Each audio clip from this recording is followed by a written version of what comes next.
7 days into October, we thank you for taking the time to watch CNN 10. My name is Carl Azus. Our down-the-middle coverage of world events begins with a recap of a recent meeting between delegates from the United States and North Korea. Those two countries have been rivals since the Korean War took place in the early 1950s. But U.S. President Donald Trump and North Korean leader Kim Jong-un have met twice since last summer, making history in the process. They've been trying to see if they can establish a lasting diplomatic relationship and lasting peace on the Korean Peninsula. There's been no major agreement yet. A key issue between them is North Korea's nuclear program. The country sees that as its right. The international community, which includes the U.S., sees the program as illegal. And America has put strict sanctions in place, limits on parts of North Korea's economy that are intended to pressure the communist country to give up its nuclear program. North Korea wants those sanctions removed, but timing has been the sticking point. North Korea wants all of the American sanctions lifted before the country gives up its nuclear weapons.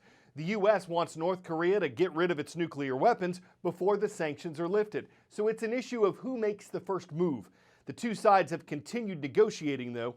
Over the weekend, American and North Korean delegates met in Sweden for talks at the working level, meaning neither of the country's leaders nor top officials were there, but negotiators from both sides were.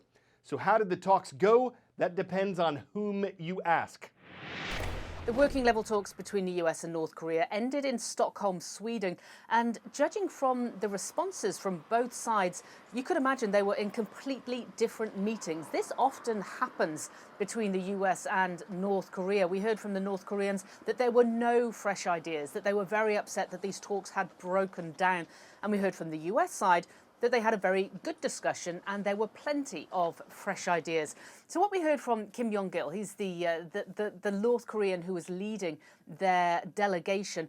He said that the US was sticking to old attitudes and old ideas. Now, what we can read into that is that potentially the US was not willing to ease sanctions immediately before seeing any concrete moves from the North Korean side. But we did hear from the US side. Steve Biegun was leading those discussions. We heard from a State Department spokesperson saying that they don't believe the North Korean comments actually characterized the 8.5-hour discussion. They said there were good discussions, there were fresh ideas. They also said that Sweden had invited them back in 2 weeks' time to continue the discussions, and they believed that was going to happen. From the North Korean side, they said that the US should go away and should think about what it has done and decide by the end of the year if it was going to come up with anything new. Also saying that they are now at a crossroads of dialogue or confrontation. Now, this is not the first time that this has happened, a very different idea of the discussions at hand, but at least the two sides had discussed for 8.5 hours, which is one good sign. Whether they meet in another couple of weeks, we simply don't know. Paula Hancock's CNN Hong Kong.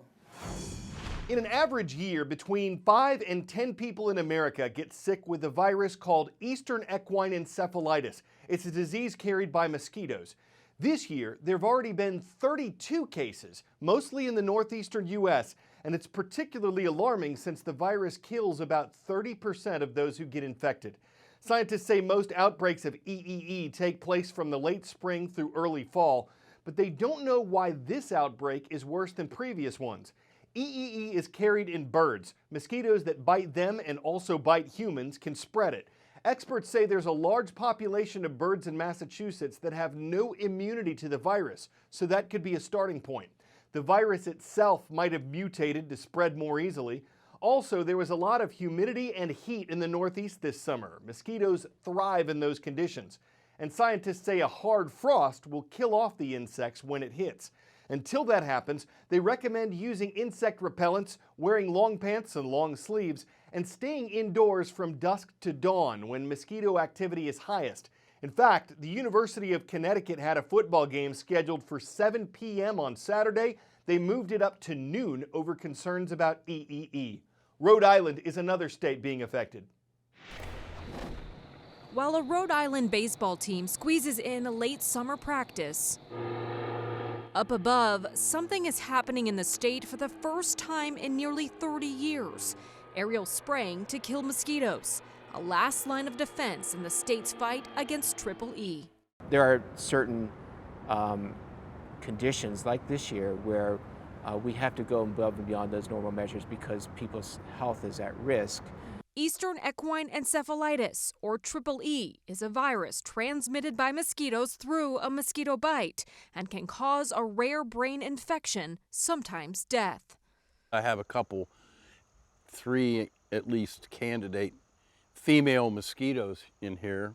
Al Getman is an entomologist for the state. He's studied mosquitoes for 27 years, tracking their habitats and what diseases they could carry, like West Nile and Triple E.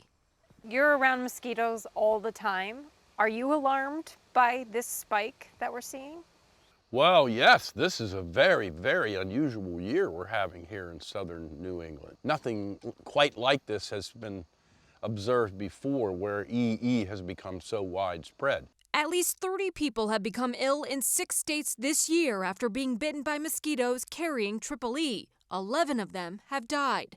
Finding answers as to why the widespread spike starts with catching mosquitoes. You're laying more traps now at the direction of the state. Why? We all want to know, in this very unusual year, how much EE is out there. Where is it? What species of mosquito is it in?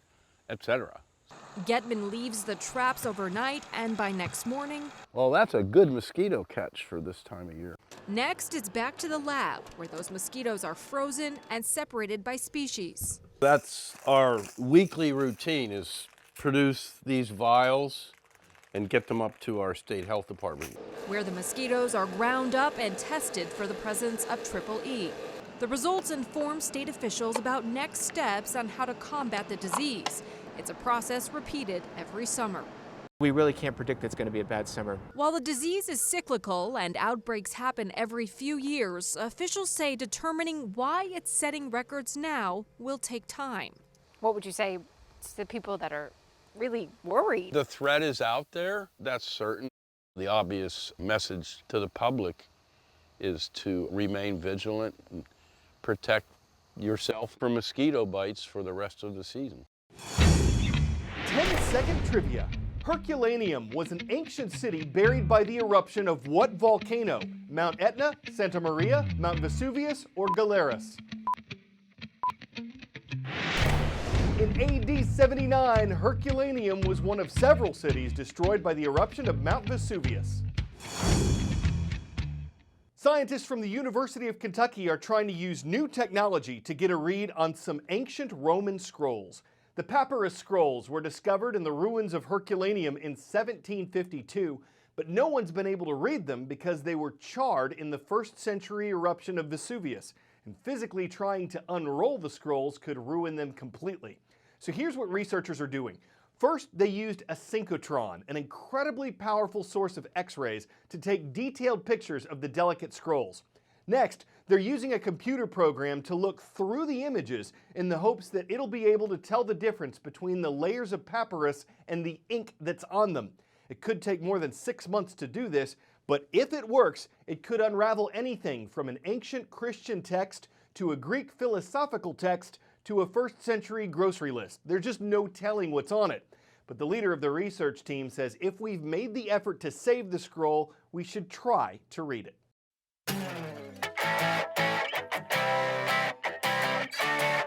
Lamborghini Aventador. Unless you find one on sale for like, say, 97% off, you won't find one for $20,000.